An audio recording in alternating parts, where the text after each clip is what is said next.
Can you imagine if whenever you felt bad, you know why and how to feel better? That's what we're going to talk about today. Emotional liberation. Ready? I am ready. What is emotional liberation? I think I've known this intellectually for a while, that I'm responsible for my own feelings and other people are responsible for their feelings. So that's the basic definition for me. And at the beginning of this, you asked, "Are you ready?" And that's interesting because we've had this topic in mind to do for a while, but I really wasn't ready for it. And just because just recently I've been able to really understand what that means, that I'm responsible for my own feelings. And the NVC book, Nonviolent Communication book, talks about that in depth, but I still wasn't able to sort of go beyond intellectually understanding that I'm responsible for my own feelings. I've recently been looking at these videos by these people I call the woo-woo people. It's this wu-wei wisdom videos, this Taoist monk and his wife, David Lees, and his wife, Alexandria. And they really talk about you creating your own emotions. And that was sort of a change point for me, understanding that I create my own emotions. So yeah, going beyond that you're responsible for and in charge of your own emotions, but you're actually creating them. I think sort of sort of encapsulates the definition of emotional liberation for me. Mm-hmm. I love those wu-wei people, by the way. I feel like they're like our heterosexual British doppelgangers. Yeah. Hopefully we'll do a video where we either comment on their video sometime, or who knows, maybe they'd collaborate on a video. Yeah. Hey, let us know if you want to do a collab. Your turn? Mm-hmm, my turn. Okay. Sue. Yes. What is emotional liberation? Emotional liberation? What?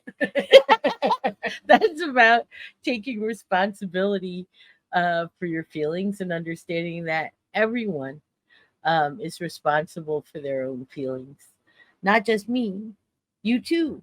Yeah. We're both responsible for our feelings and our needs and expressing them. And to me, that gives me a whole lot of power, because if I know that and I know how to manage my feelings, then I can be happy no matter what's happening.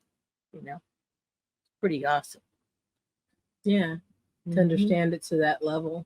Mhm. Yeah, that actually reminds me of times when I've expected people to being responsible for your own needs. Mhm. People to, maybe I said it once or I hinted at it, and then hadn't directly said, but was irritated because, well, don't they know I want that? You know, like sort of blaming them for not being a mind reader, Mhm. right? Which is just totally unfair.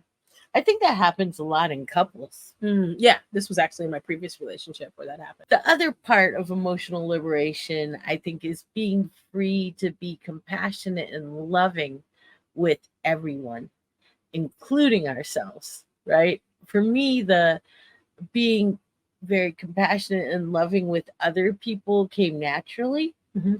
I mean, ever since I was a little kid, that seemed easy, to love others and be compassionate towards them, even if they acted horribly. I just like got them. Like, oh, I understand their dysfunction and their pain, you know? But for myself, that didn't happen until much later in life, where I started giving myself the same level of love and compassion that I gave others. Yeah, I'm glad you actually mentioned that part of it, because that's an interesting thing for me. So much of it, intellectually, right?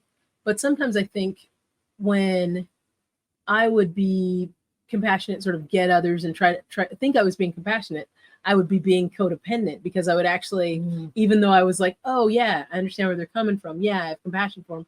It would delve into like not understanding where I began and they ended, and almost feeling their feelings or thinking it was my job to, fix it, or, yeah. So there's like this sort of fine line of understanding there.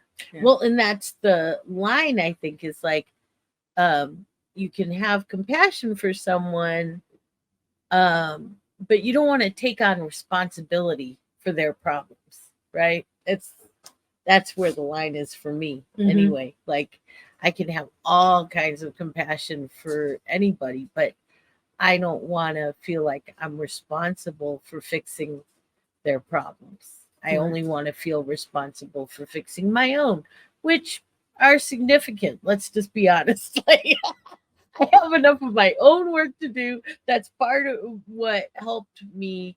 Well, what helps me in my recovery from codependency is recognizing that sometimes when I'm looking out, I'm just avoiding doing the work that's harder. You Mhm. know, I'm just avoiding dealing with my compulsive behaviors.